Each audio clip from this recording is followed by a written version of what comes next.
All right, let's jump right in. Today we're doing a deep dive into the Trojan War, but we're not just going to rehash the whole Trojan horse thing. We're going deeper, using black ships before Troy as our guide. Really getting into the motivations of these legendary characters. Yeah, you know what's really interesting about the Trojan War? It's not just about armies clashing. It's about desires, betrayals, prophecies, all these very human elements that make it more than just like a historical event? Exactly. And right off the bat, we've got Helen, the face that launched 1,000 ships. Hmm. I mean, was she kidnapped by Paris or did she run off with him? The book kind of leaves it open, which I thought was a nice touch. But either way, her disappearance sets off this chain reaction, and suddenly all these characters get drawn in, each with their own reasons for fighting. Right. And on the Greek side, it's this whole tangled web of alliances and personal agendas. You've got Agamemnon, the High King.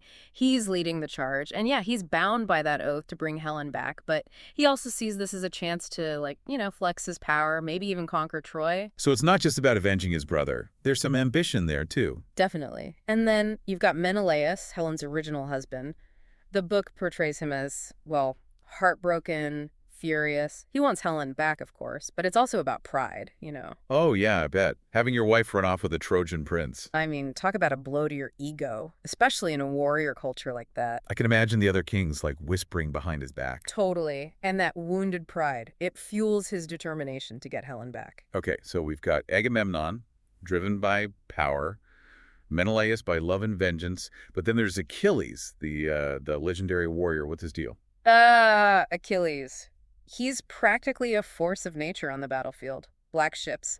Before Troy really emphasizes his desire for glory, for, eternal fame. Like he'd rather die young and famous than live a long, ordinary life. It's almost like that, and it makes you think about the values of that time. Yeah, it's definitely different from how we see things today. For sure. Yeah. A warrior's legacy, the stories told about them, that's what mattered most. So how does Achilles get involved? Was he part of the oath, like the other kings? That's where things get interesting. He wasn't obligated, but Odysseus, the king of Ithaca, he knew they needed Achilles. Oh, Odysseus. He was the clever one, right? Oh yeah, super cunning. He tricks Achilles into revealing himself. Wait, revealing himself? What do you mean? Achilles was hiding on this island, Scyros, disguised as a woman. As a woman? Why? His mother, Thetis, she knew about a prophecy that he would die young if he fought at Troy.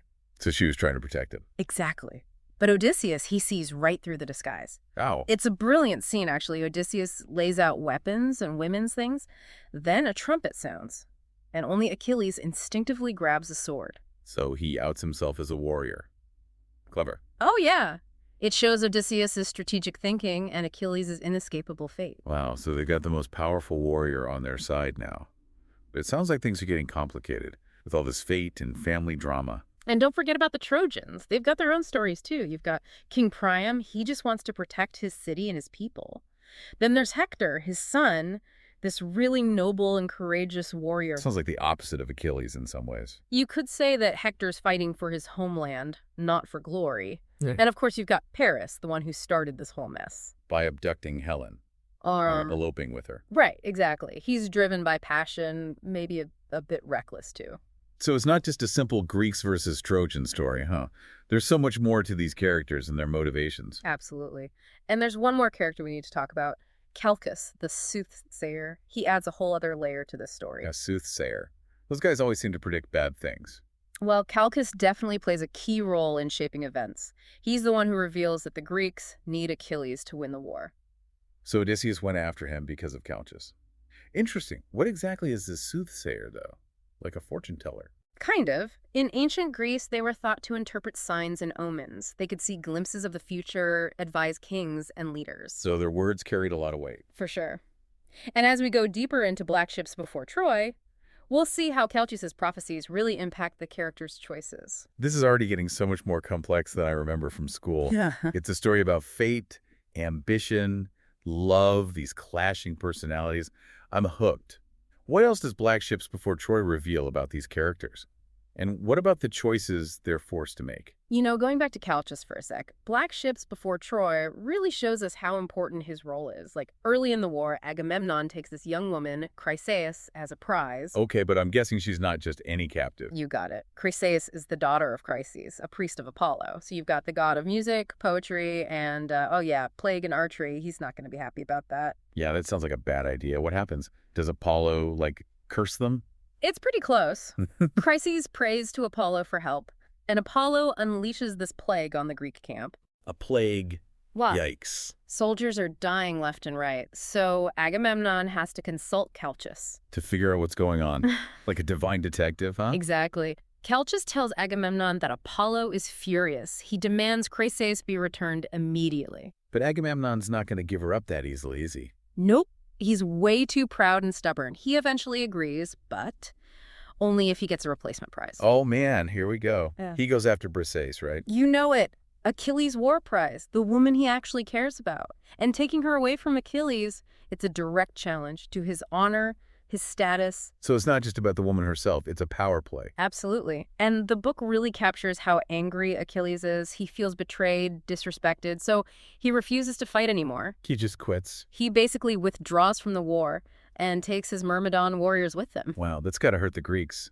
Didn't Calchas say they needed Achilles? That's the thing. The consequences are immediate. The Greek army's basically paralyzed without him. Agamemnon thought he could just replace Achilles, but some warriors are irreplaceable. And what about the Trojans? This must be good news for them. Oh, yeah, they're loving it. Hector, the Trojan prince, he sees his chance. He leads a counterattack, pushes the Greeks back. The tide starts turning in their favor. So Achilles' pride backfired. He wanted to prove his worth, but now all these Greek soldiers are paying the price. It's the whole dilemma of pride and honor, right? Achilles isn't just throwing a tantrum. He's defending his reputation. He wants to show that a warrior's value isn't just about, like, trophies. But it's still costing lives. It's a tough situation. That's what makes the book so interesting. It shows the human cost of this conflict. Men are dying on both sides while Agamemnon and Achilles are having their power struggle. It makes you think about how often that happens in history, right? Personal disputes getting in the way of the bigger picture. Totally. It's a good reminder that even righteous causes can be undermined by, pride and resentment. And Black Ships, Before Troy, doesn't let you forget about the people in the middle of all this. The soldiers, the families, everyone's suffering because of this war. Exactly. It reminds us that even these epic stories are rooted in real human suffering. And it's not just the mortals who are suffering. Oh, you're talking about the gods. Yeah, the book shows them watching everything with this mix of, like, amusement and, interference. So they're not just watching.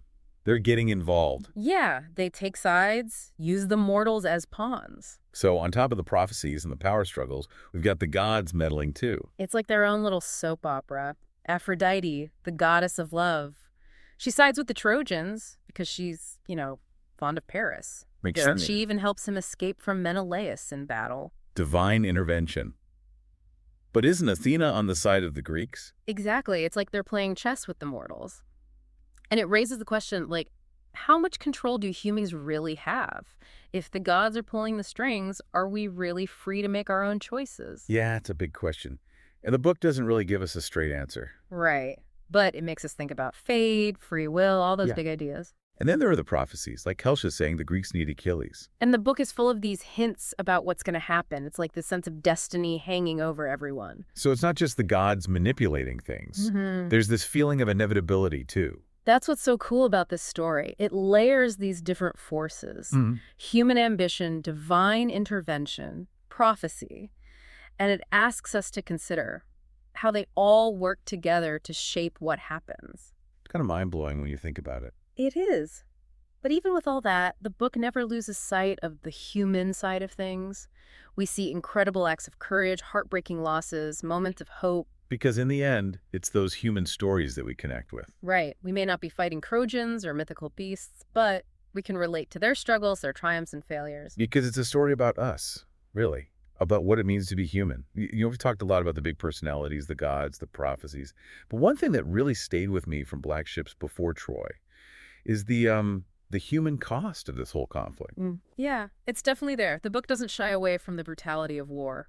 Like, there's that scene where Achilles, after Patroclus dies, he refuses to let the Trojans bury their dead. Hmm. It's pretty chilling. Yeah. Even heroes can be capable of terrible things in war. When you see your enemy as less than human, it's easy to justify anything. It's a reminder that even though this is a story about gods and heroes, there are real people caught in the middle of it all. And the book hints at the suffering of the women and children in Troy, too. They're often the ones who pay the biggest price, even if they're not fighting. That's something that unfortunately still rings true today, The impact of war on civilians. It's a reminder that these conflicts, they have real consequences for everyone involved. And speaking of consequences, let's go back to Calchas for a minute. His prophecies aren't all doom and gloom. There are moments where he offers, like, a glimmer of hope. So he's not just there to tell everyone they're going to die. Well, some of them do, but his prophecies are often open to interpretation. They can be warnings, but also challenges. Like he's urging the characters to make their own choices. So even with fate hanging over them, they still have some agency. Right. And that's a powerful message, that even in a world ruled by gods and fate, humans can still influence their own destinies. I like that. It's something we could all relate to, even today. We all have our own battles to fight, our own choices to make. And Black Ships Before Troy shows us that even when things seem impossible, courage and compassion, even a little bit of cunning, can make a difference. So as we wrap up this deep dive, I'm really struck by how this ancient story still has so much to teach us. It makes us think about fate, free will, the consequences of our actions. And it reminds us of the power of the human spirit. Even in the face of overwhelming odds, there's always hope. Yeah, it leaves you with a lot to think about. And it makes you wonder what other stories are out there just waiting to be discovered. That's the beauty of it, right? There's always more to explore. Exactly. So keep exploring, keep asking questions, and keep those deep dives coming. Until next time.